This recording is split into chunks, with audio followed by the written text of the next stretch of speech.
অনিমন্ত্রিত প্রেম নদী লিখেছেন জিন্নাত চৌধুরী হাবিবা। পর্ব সংখ্যা 2। বৈশাখ মাসের প্রথম সপ্তাহ। পৃথিবী অন্ধকার করা একটুকারু কালো মেঘ সকাল থেকেই আকাশে ঘুরে বেড়াচ্ছে। মাঝে মাঝে ইলশগুড়ি বৃষ্টি হচ্ছে, আবার হট করেই থেমে যাচ্ছে। সকাল থেকেই মেঘ মেঘ কেলার এবার মুষলধারে বৃষ্টি নামলো। ভীষণ বিরক্ত হলো তরি। তার ভালো নাম দিলারা জাহান তরি। সবাই তাকে তরি ডাকলেও বাবা তটিনী নামে ডাকেন। তটিনী অর্থ নদী। জন্মের 1 মাস পর বাবার মনে হলো গভীর নদীর মতো এই মেয়েটির নাম তটিনী হওয়া উচিত।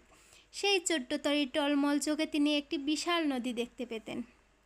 নদী, ভালোবাসা, মানুষটি সব বাদ দিয়ে তিনি তটিনী নামেই মেয়েকে ডাকা শুরু করলেন।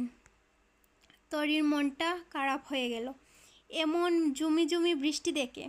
বৃষ্টি তার অপছন্দ তেমনটাও নয়, তবে এমন বৃষ্টির দিনে বাইরে বের হওয়া পৃথিবীর সবচেয়ে বিরক্তকর কাজ তার কাছে।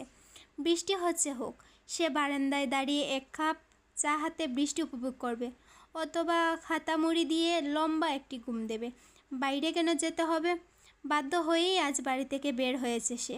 কেমিস্ট্রি ডিপার্টমেন্টের স্টুডেন্টদের ধরতে গেলে সারা বছরই ল্যাব নিয়ে দৌড়ঝাঁপের উপর থাকতে হয়। তার উপর সে একজন ফাইনাল ইয়ারের ছাত্রী। ল্যাব না থাকলে কেউ মেরে ধরেও এমন বিরূপ আবহাওয়ার মাঝে তাকে ক্যাম্পাসে পাঠাতে পারত না। বাস এসে থামলো স্টপেজে, কিন্তু বৃষ্টি থামার নাম নেই। মাথায় ছাতা ধরে দৌড়ে কোনোভাবে একটি দোকানের চাউনির নিচে দাঁড়ালো। আশেপাশে চোখ বুলিয়ে দেখলো কোনো সিএনজি পাওয়া যায় কিনা, কিন্তু ভাগ্য সহায় না হলে যা হয়। রাস্তার 2-1টি সিএনজি দেখা গেলেও মনে হচ্ছে লোকজনে ভর্তি। স্টপেজ থেকে তার বাসা বেশি দূর নয়, হেঁটে গেলে 10 মিনিট এর পথ। কিন্তু বৃষ্টির তুরের মুখে পড়ে হেঁটে ফিরতে পারছে না। উপরের অংশ রক্ষা পেলেও কোমর থেকে শরীরের নিচের অংশ ভিজে বিশ্রী পরিস্থিতি সৃষ্টি হবে। বাজারের উপর দিয়ে প্রায় সব দোকানপাটই খোলা। কে কীভাবে তা খেয়ে থাকবে কে জানে। এসব ভেবেই আর এগোনোর ইচ্ছে হলো না। দোকানি চাচা কষকষে গলায় বললেন, বৃষ্টির চোটে ভিজে যাচ্ছেন আম্মা, ভিতরে এসে বসেন। তরি কৃতজ্ঞতাসূচক মৃদু হাসল। আমি এখানেই ঠিক আছি চাচা। ভেতরে গেল না সে। বাইরে দাঁড়িয়েই সিএনজির খোঁজ চালিয়ে গেল। একটা সিএনজি এদিকে আসছে দেখে হাঁপ ছাড়ল। ঠিক তার সামনে বরাবর থামল। সিএনজি ড্রাইভার মুখ বাড়িয়ে জিজ্ঞেস করলেন, কোথায় যাবেন? তরি বাসার ঠিকানা বলল। উঠে বসুন। বলার পরপরই তরি সিএনজিতে উঠে পড়ল। ঠিকঠাক হয়ে বসে পাশে চোখ পড়তেই বিষম গেল সে। এই লোকটির মুখোমুখি হতে চায় না সে, তবুও বারবার ওনার সম্মুখীন হয়। মাহমুদের সরল দৃষ্টি সিএনজির সামনে গ্লাস ভেদ করে রাস্তায় গিয়ে টেকল। আজ আর তরির দিকে তাকিয়ে নেই, তবুও তরি কুঁচকে যাচ্ছে। মাহমুদ যথেষ্ট দূরত্ব বজায় রেখেই বসেছে। তরি আরেকটু দূরত্ব সৃষ্টি করে সিএনজির কোণের সাথে লেগে বসল। সিএনজির পর্দা ভালোভাবে টেনে না বসায় বাইরের বৃষ্টির চোটে সে তরির সাথে সাথে মাহমুদকেও ভিজিয়ে দিচ্ছে। হাত বাড়ালো মাহমুদ। তরি কুলে থাকা ব্যাগ আঁকড়ে আরেকটু জড়সড় হয়ে বসল। তার চোখে রাজ্যের ভয়। তার ভয়কে দূরে ঠেলে পর্দা ঠিক করে সোজা হয়ে বসল মাহমুদ। সামনে তাকিয়ে এসে তরির অস্বস্তি বেশ বুঝতে পারছে। এই প্রথম সে কথা বলল মেয়েটির সাথে। গলা পরিষ্কার করে চিরাচরিত শান্ত স্বরে বলল, আপনার কি প্রবলেম হচ্ছে? আমি কি সামনে চলে যাব? চমকে উঠে পাশে তাকালো তরি। মাহমুদের নির্মল দৃষ্টি তার দিকেই জবাবের আশায় তাকিয়ে আছে। 1 মাসের যাত্রায় তাদের মাঝে একদিনও কথা হয়নি। হুট করে লোকটির মুখে তার উদ্দেশ্যে প্রশ্ন শুনে কিছুটা অপ্রতিভূত হলো। বলল, জি। আপনার বসতে সমস্যা হচ্ছে কি? আমি কি সামনে গিয়ে বসবো? 3 জনের জায়গায় তারা 2 জন বসেছে। সমস্যা হওয়ার কথা নয়। তার অস্বস্তি হচ্ছে বললে মানুষটি কি ভাববে? তা ভেবেই তরি হড়বড় করে বলে ফেলল, না না, সমস্যা হবে কেন? আপনি সামনে যাবেন না, এখানেই বসুন। মাহমুদ আরেকবার তাকিয়ে সোজা হয়ে বসল। তরি নিজেকে নিজে ভীষণ বকছে। তাড়াহুড়োয় সে এমনভাবে কেন বলতে গেল? মনে হচ্ছিল সে চায় লোকটি তার পাশে বসে থাকুক। এখন বড্ড হাঁসফাঁস লাগছে। শীতল আবহাওয়ার মাঝেও তার গরম লাগছে। আজকের দিনটাই খারাপ, নয়তো তার সাথে সকাল থেকেই কেন অপছন্দের ঘটনাগুলো ঘটতে যাবে। সিএনজি এসে থামলো বাসার সামনে। তরি ভাড়া বের করতে ব্যস্ত। অনেকক্ষণ ধরেই ভাঙতি টাকার খোঁজ করে যাচ্ছে। ভেতরে ভেতরে অস্বস্তিতার শেষ নেই। এই বুঝে আর একটি বিব্রতকর ঘটনা ঘটিয়ে ফেলল সে। হাতে ভাঙতি টাকা না পেয়ে 500 টাকার নোট বাড়িয়ে দিল। ড্রাইভার জানালেন ভাঙতি নেই। বিপাকে পড়ল তরি। পাশ থেকেই গম্ভীর স্বর শোনা গেল, কিছু মনে না করলে আমি কি আপনার ভাড়া দিয়ে দিতে পারি? মুহূর্তেই মাথা তুলে তাকালো তরি। ততক্ষণে মাহমুদ দুজনের ভাড়া মিটিয়ে দিল।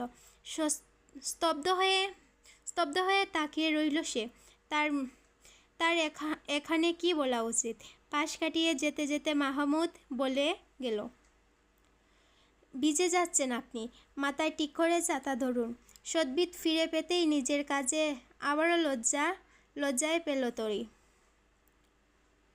বৃষ্টির দিনে বাঙালিরা খিচুড়িটা একটু বেশিই পছন্দ করে। সন্ধ্যার পরপরই চুলায় খিচুড়ি বসালো তরি। মা সবটা এগিয়ে দিয়ে বললেন, আজ তুই রান্না কর। পাশেই 5 বছর বয়সী ছোটো বোন অরু বাটি নিয়ে দাঁড়িয়ে আছে। বারবার জিজ্ঞেস করছে খিচুড়ি কখন হবে। সে অনেকক্ষণ দাঁড়িয়ে থেকে মিঠুর সাথে গেল। তার সাথে রামি বসে আছে। পড়ার ব্যাপারেই দুজন কথা বলছে। খিচুড়ি হতেই ডাক পড়ল সবার। বাবাও বাসায় আছেন। হাত ধুয়ে সবাই বসে পড়ল গরম গরম খিচুড়ি খেতে, সাথে আমের আচার। সবার শেষে খাওয়া হলো রামির। তৃপ্তির ডেকুর তুলে তরি রুইনা টেনে ধরল। প্রেমিক পুরুষের মতোই সুর পাল্টে বলল, খাওয়া শেষে উড়নার হাত মোছার জন্য হলেও মিষ্টি একটা সিনিয়র অপু চাই। রামির মাথায় ঝাঁটি দিয়ে তটিনী বলল, বয়সের তুলনায় বড্ড বেশি পেকে যাচ্ছ না তুমি? দ্বিগুণ বয়সী আপুর সাথে ফাজলামো করো। রামি বিরক্ত হলো, বলল, আমায় তুমি করে ডাকবে না তো আপু। মিঠুকে যেমন তুই করে ডাকো, আমাকেও তেমন করেই ডেকো। তুই সম্বোধন আপন আপন লাগে। আর তোমার সাথে ফাজলামো করবো না তো কার সাথে করব? রামির কণ্ঠে তীব্র অধিকার বোধ। মিষ্টি করে হাসলো তরি। আদরে স্বরে বলল, আচ্ছা তুই করেই ডাকবো। এখন আন্টিকে গিয়ে খিচুড়ি দিয়ে আয়, ঠান্ডা হয়ে যাবে। মুখ কুঁচকে নিল রামি। এখন ঘরে গেলেই বাইরের কাছে পড়ার জন্য একচুট বকা খেতে হবে। অনাগ্রহ প্রকাশ করে বলল, আমার মিঠুর সাথে পড়ার ব্যাপারে অনেক কথা আছে, তুমি দিয়ে এসো। না, দিয়ে আয় না প্লিজ আপু, তুমি যাও।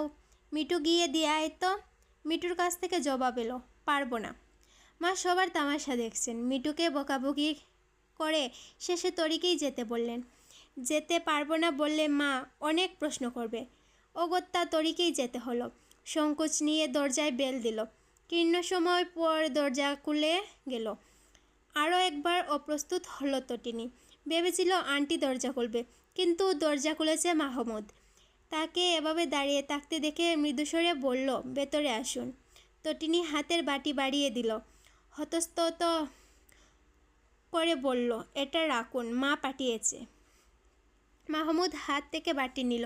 ভেতর থেকে মা প্রশ্ন করলেন, কে এসেছে মাহমুদ?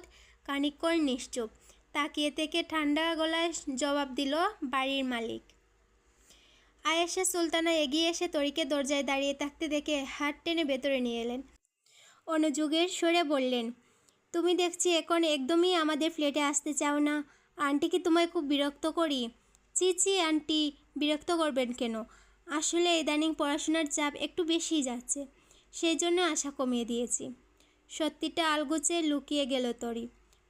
কঠিন সত্য তো এটাই যে সে মাহমুদের সামনে আবার কোনো বিব্রত পরিস্থিতিতে পড়তে চায় না, এই বইয়ে আসতে চায় না। আজ আমার সাথে গল্প করে তবেই যাবে। নিঃশব্দে হেসে ফেলল তরি। বলল, ঠিক আছে। বাটিতে কি এনেছ? খিচুড়ি। বৃষ্টি হচ্ছে, সবাই খেতে চাচ্ছিল, তাই রান্না করে ফেললাম। আয়েশা সুলতানা উৎসুক হয়ে জিজ্ঞেস করলেন, তুমি রান্না করেছ? আর কি পারো? প্রায় সবই পারি, মায়ের কাছ থেকে শিখেছি। বাটি থেকে কিছু খিচুড়ি আলাদা প্লেটে নিয়ে মাহমুদকে খেতে দিলেন আয়েশা সুলতানা। সেটা নিয়ে কোনোরূপ বাক্য ব্যয় ছাড়াই হাত ধুয়ে খেতে বসলো মাহমুদ। কানে মা আর তরি মেয়েটার টুকটাক আলাপ বেশি আসছে। কারোর সাথে পরিচয় না হয়েও তাদের সম্পর্কে অনেক কিছুই জানা হয়ে গিয়েছে মাহমুদের। কেননা বাসায় আসলেই মা সবাইকে নিয়ে গল্প জুড়ে দেন। সে মন দিয়ে শুনে। স্বামীহারা এই নারীকে সময় পেলেই সে মুগ্ধ হয়ে দেখে। মাকে সে হাসি খুশি দেখতে চায়। মা নামক এই নারীটি কষ্ট পেলে তার বুকের ভেতর ভীষণ জ্বালা করে। তরি আর চোখে একটু পরপরই মাহমুদের খাওয়া দেখছে। তার রান্নাঘরের মানুষ ছাড়া বাইরের কেউ কখনো ট্রাই করেনি।